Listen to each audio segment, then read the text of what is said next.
सफ़र फिर से शुरू हो चुका है। हम वापस राइड पे जुड़ चुके हैं।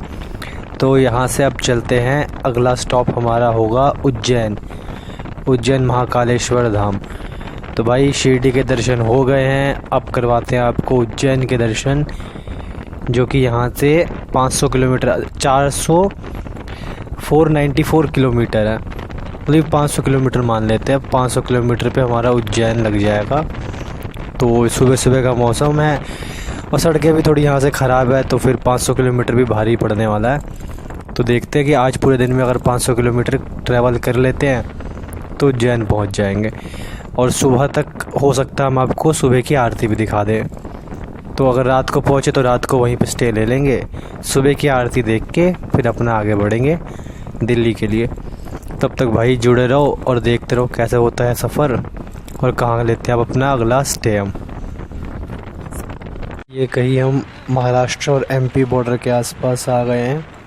और यहाँ मौसम देखिए, नज़ारा देखिए आप, कितना प्यारा लग रहा है यहाँ पे यार। अब सुकून मिला यहाँ पे आके। ये देखो भाई नज़ारा। मैं यार रुक के तो नहीं दिखा पाऊँगा क्योंकि अभी काफ़ी सफ़र करना है आगे, काफ़ी दूर तक जाना है आज। तो यहाँ से हम नज़ारा देखिए कितना प्यारा लग रहा है। ये देखो भाई। और ये रुका हुआ ट्रक हमारा नहीं, मतलब पता नहीं किसका ट्रक था, रुका हुआ था। मैंने ऐसे कह दिया हमारा ट्रक। तो भाई आगे जुड़ते हैं, ऐसा कुछ मिलता है मुझे और आगे तो मैं आप लोगों को दिखाता हूँ। फ़िलहाल के लिए तो नज़ारा आप देखो, बहुत ही बढ़िया है।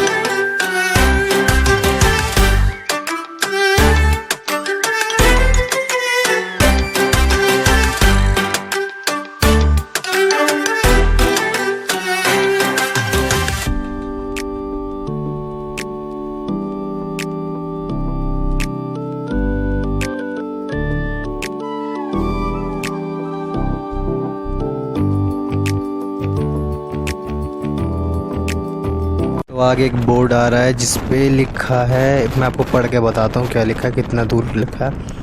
तो इस पे लिखा है इंदौर 255 किलोमीटर, धुले 0। तो हम लोग धुले के आसपास चल रहे हैं। यहाँ से 255 है इंदौर, और इंदौर से उज्जैन लमसम कुछ होगा 60 किलोमीटर के आसपास। तो जुड़ते हैं।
चुका है शाम का वक्त और अब धीरे धीरे अंधेरा होना शुरू होगा और उज्जैन यहाँ से अभी भी 150 किलोमीटर दूर है। तो थोड़ा सा हमें रात के वक्त भी सफ़र करना पड़ेगा, बाइक चलानी पड़ेगी। तो लेकिन रुकेंगे तो अब सीधा उज्जैन में रुकेंगे भाई, सुबह की आरती भी अटेंड करनी है। और मैंने आपसे प्रॉमिस किया था, तो इस बार मैं प्रॉमिस रखूँगा भी कि उज्जैन की सुबह की आरती मैं आप लोगों को दिखा पाऊँगा। कोविड के बाद अगर कुछ वहाँ पे एंट्री का चक्कर नहीं हुआ या फिर अंदर जाने दे, जैसे शिरडी में क्या था कि कोविड के बाद अंदर जाना भी अलाउ था नहीं आरती के टाइम पे, बाहर डिस्प्ले पे ही सारी आरती दिखाई गई थी। तो अगर उज्जैन महाकाल मंदिर में अंदर जाने दिया गया हम लोगों को तो मैं आप लोगों को आरती दिखाता हूँ। फ़िलहाल अभी तो पहले हम पहुँचते हैं उज्जैन महाकाल मंदिर, उसके बाद देखते हैं कितने बजे हैं, कितना किलोमीटर बाकी है अब वहाँ से दिल्ली के लिए, और सुबह की आरती अटेंड करने के लिए कैसे क्या प्रोसीजर है। कोशिश करूँगा मैं आप लोगों को सुबह की आरती दिखा पाऊँ, और अगर अंदर घुसने ही नहीं दिया गया तो कोई बात ही नहीं है भाई, जैसे हो पाया डिस्प्ले पे या फिर जैसे भी पॉसिबल हो पाया मैं आप लोगों को आरती दिखाऊंगा। और फिर वहाँ से दिल्ली में, उसके बाद उज्जैन से चेक करूँगा कि दिल्ली कितना किलोमीटर रह गया। तो फ़िलहाल अभी पहुँचते हैं उज्जैन और सुबह की आरती दिखा के फिर मैं आप लोगों को बताता हूँ कितने किलोमीटर रह गए हैं, जो हमें लगभग एक दिन में और उज्जैन से दिल्ली एक दिन से ज़्यादा नहीं लगना चाहिए। बाकी देखिए कितना समय लगता है, नहीं लगता। तो फ़िलहाल आप लोग जुड़े रहिए, हम लोगों के साथ बने रहिए। तो आपको अब सीधा जोड़ते हैं उज्जैन में, तब तक के लिए आप देखते रहिए इस चैनल को और जुड़े रहिए हम लोगों के साथ। दोस्तों हम चल रहे हैं एमपी में और यहाँ से उज्जैन महाकाल मंदिर दिखा रहा है 50 किलोमीटर दूर। तो यहाँ की रोड लाइटें भी बहुत बढ़िया है और सड़कें भी बहुत बढ़िया है। तो यहाँ से हमें 50 किलोमीटर सफ़र करने में लग जाएगा लगभग 1 घंटा। और तो ये जो फुटेज है वो पूरी मोबाइल से रिकॉर्ड हो रही है, क्योंकि मेरा एक्शन कैमरा जो है वो हो गया है डिस्चार्ज, और चार्ज करने की अब कोई मतलब ज़रिया भी नहीं है, अभी कोई उपाय भी नहीं है उस चीज़ का। तो अब चार्ज भी तभी हो पाएगा जब हम पहुँचेंगे स्टे पे किसी होटल पे। तो सीधा मैं आपको सुबह सुबह की आरती दिखाता हूँ जैसे जो पॉसिबल हो पाती है। अंदर जाने दिया तो ठीक है, वरना डिस्प्ले पे तो दिखाते ही हूँ। मिलते हैं सुबह सुबह आपको। ये है उज्जैन महाकालेश्वर मंदिर का द्वार और ये है अंदर के कुछ नज़ारे।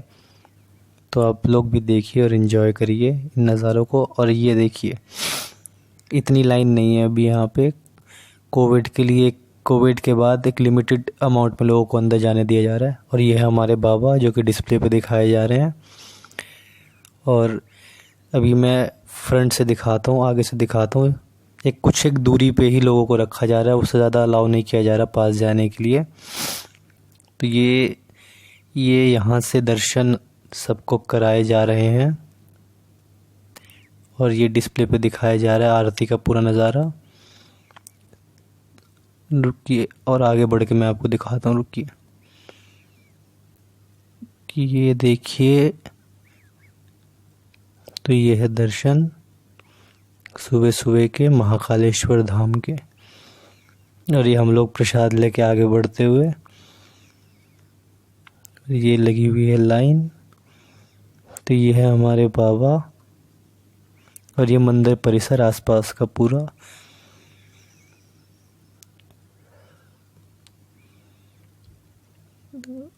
और यहाँ पे श्रद्धालुओं की भीड़ और ये एग्ज़िट गेट। तो चलते हैं बाहर की ओर और बढ़ते हैं अपने सफ़र की ओर। तो भाई अब जुड़ते हैं आपसे आगे के सफ़र पे।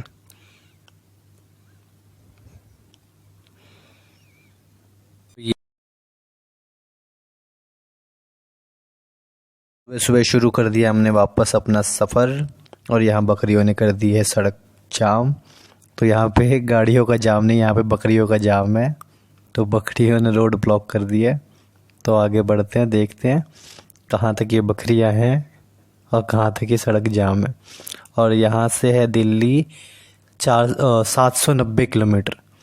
तो 790 किलोमीटर देखते हैं आज पूरे दिन में हम मार पाते हैं नहीं मार पाते। अगर भाई ऐसा ही रास्ता है तो बड़ा मुश्किल होगा। तो थोड़ा और आगे बढ़ते हैं और ये देखते हैं फिर बकरियों ने सड़क जाम कर दी। तो भाई यहाँ बकरियों की ही जनसंख्या ज़्यादा है। तो देखते हैं भाई अगर ऐसी सड़क रही तो नहीं हो पाएगा आज। मुझे लगा था मैं आज मार दूंगा दिल्ली तक का सफ़र, लेकिन मुश्किल लग रहा है अब थोड़ा सा। सड़कें ठीक है, यहाँ पे जो बकरी चढ़ाने वाले, भैंस चढ़ाने वाले लोग हैं, उन्होंने सड़कों पे खुली छोड़ दी है बकरियाँ और भैंसें, जिनकी वजह से जाम लग जाता है। ये देखो भाई एक और झुंड। बकरियाँ भी एक दो नहीं है, ऐसे कितने की तादाद में बकरियाँ हैं। तो ऐसे यहाँ पे रोडों पे भैंसें भी छोड़ देते हैं काफ़ी बड़ी तादाद में। देखते हैं भाई, अगर ऐसा ही रहा तो फिर मिलते हैं आगे। भाइयों ये है हैंगिंग ब्रिज, जो कि है कोटा बाईपास रोड राजस्थान पे। तो ये मुझे बहुत हद तक जो है सिग्नेचर ब्रिज से मिलता जुलता हुआ लग रहा है। तो आप लोग भी बताना भाई, ये थोड़ा बहुत हमारे दिल्ली के सिग्नेचर ब्रिज से मिलता जुलता नज़र आ रहा है आप लोगों को या नहीं। तो चलिए सर आगे मिलते हैं, आपको सफ़र शुरू करते हैं।